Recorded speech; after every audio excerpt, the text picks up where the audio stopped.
As of today, it will henceforth be the official policy of the United States government that there are only two genders. He said, "It is now official USA policy that there are only two genders." We looked at each other like, oh, we're in the bad place. And tonight, a ban on transgender individuals from military service soon to be inked by President Donald Trump. These are glorified press releases meant to scare people, meant to create uncertainty, meant to push people towards discrimination of transgender people, and will be very difficult to enforce. As President Trump is making waves with some of his new policies, he's expected to sign an executive order banning transgender people from serving openly in the military. I saw traumatic things about the way people were outed, hunted, humiliated. Stephanie Wade is a transgender woman who served in the Marines for 9 years during the 80s and the 90s before she transitioned. She says banning a group that already makes up a small minority in the military will only push people back into the closet, like she had to do herself. We have a shameful history in the past that we're making progress on, and now this administration and its supporters want to turn the clock back at least 50 years.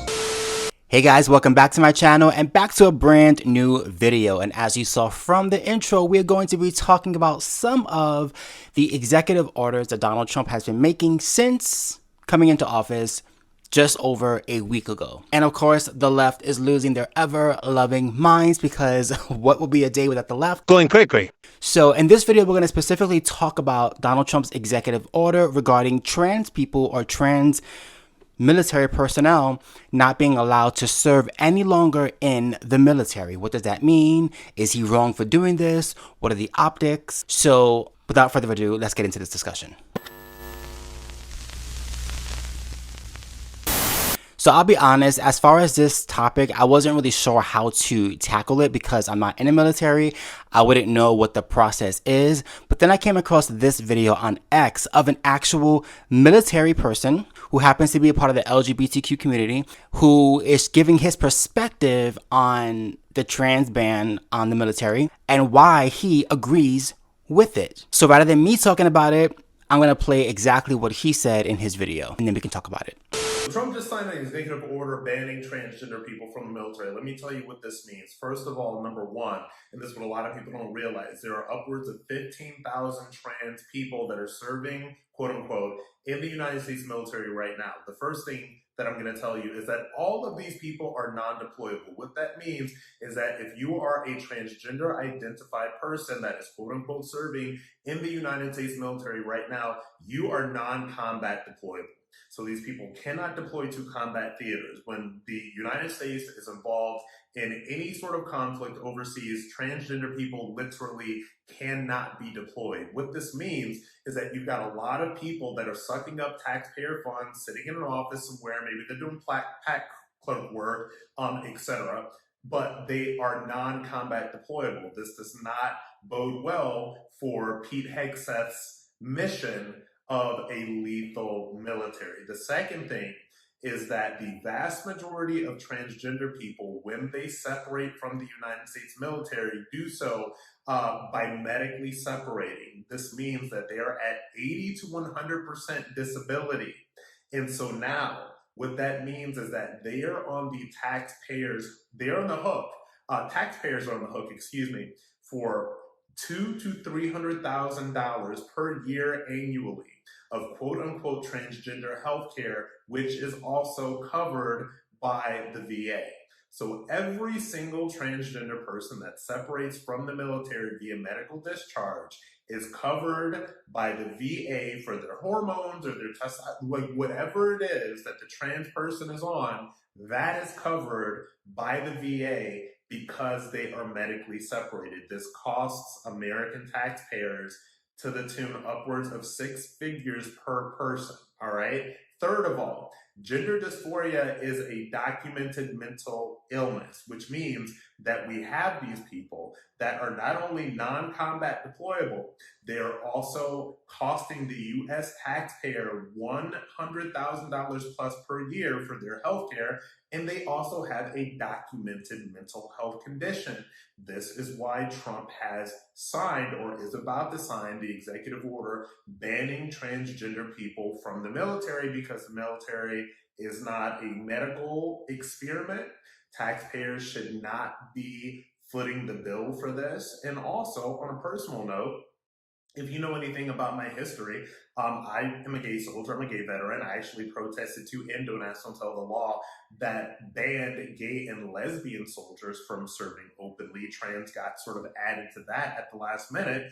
And I will not say who this person is, but I was involved in liberal activism with more than one trans-identified soldier back in the day. And what I will tell you, and again, I'm not going to say this person's name, but the receipts are all out there on the internet. This is one of the most mentally unstable people I have ever dealt with in my entire life. And the thought of sharing a military combat unit with somebody, and this was a quote-unquote transgender woman, somebody that was this unstable, gives me a lot of pause, and it even gave me pause back then. So when you think about the fact that Trump is banning trans from the military, I want you to think about those facts. I mean, what do you say to that, right? What do you say to that? This, again, is a gentleman who is actually serving in the military. So he's speaking from personal experience. He also knows some of these people personally and just how, I'm gonna say it, demented they are when it comes to their activism and trying to, push transness into the military. And his points are spot on, right? Because like he said, the military is not a mental or medical experiment. You need to know exactly who and what you are before you serve. And if you're going to the military just to get gender reassigning surgery, which is going to put you at disability and make you non-deployable, then exactly what purpose are you in serving in the military if you can't really do anything other than sit behind a desk because of your condition that you electively decided to swing to? The whole purpose of serving in the military is to protect Americans in our homeland and abroad. And if you can't do that, if you're incapable of being able to be deployable because of your condition, then you're useless. I'm sorry, but you are. I mean, unless you served and you were active and then something happened, you got injured somewhere and now you're on disability, that's different. I have no issue with that. But to purposefully go and join the military, knowing that you're trans, knowing that you're going to use the military and the VA expenses to fund your reassigning surgery that you are electively doing, something just seems wrong about that, in my opinion, and fraudulent. Because again, it's not the military's job to affirm your disorder. It's just not. If, God forbid, something happens in this country and we need soldiers to go abroad, you can't go. So why exactly are you here? What's the purpose? What's the point? But are you a mascot? I mean, come on. It's pointless to me. So the points that he made are so spot on. And when I watched that video, I was like, I gotta highlight this. Have to, because people, of course, are going to jump to, oh my God, it's bigotry. Oh my God, it's, transphobia. Oh my God, Trump is a bigot. He's horrible. Blah, blah, blah, blah, blah. But when you look at the actual details of this situation and you realize that no trans person is deployable, that right there is the biggest selling point as to why trans people should not be in the military. If you can't do the job, why are you signing up? Stay home. But they're signing up because they get free healthcare, and that healthcare also includes reassigning surgeries. Like he said, if you're a trans person and you are able to medically discharge because of your condition, you get 80% of your expenses paid for by the government, by tax dollars. No, sorry. And it's a loophole that Donald Trump saw, and now he is closing. And of course, the trans movement and the LGBTQ alphabet mafia is going to be upset about this. They're going to be protesting. Oh my God, this is horrible. But how do you sell trans people serving in the military who can't even serve, who can't deploy anywhere? Like, how exactly is that a selling point? Please explain it to me. So yeah, I'm 1000% on board. I agree with him. I've said it before. Gender dysphoria is a mental condition and it needs treatment. Period. So using the military for that treatment just doesn't make any sense to me. And that's not why the military is there. It's just not. So Donald Trump, President Trump, I agree with you. And I hope that this bill passes. I don't care what the left has to say about it. They're going to cry about it. Let them cry. Who cares? They cry about everything anyway.